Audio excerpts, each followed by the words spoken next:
Meditar cada día es hacerse íntimo con el cambio.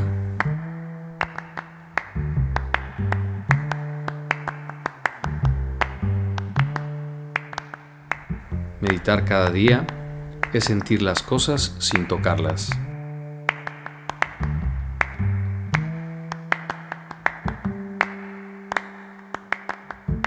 Meditar cada día es contemplar el mundo incierto del nacimiento y la muerte.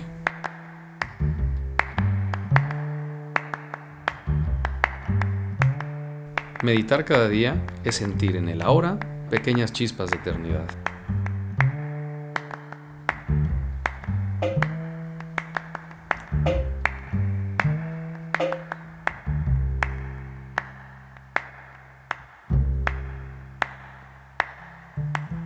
Meditar cada día es meditar con los demás.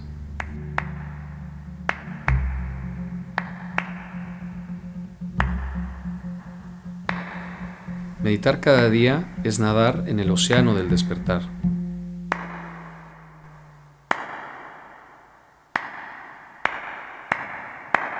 Meditar cada día es despertar con el universo entero.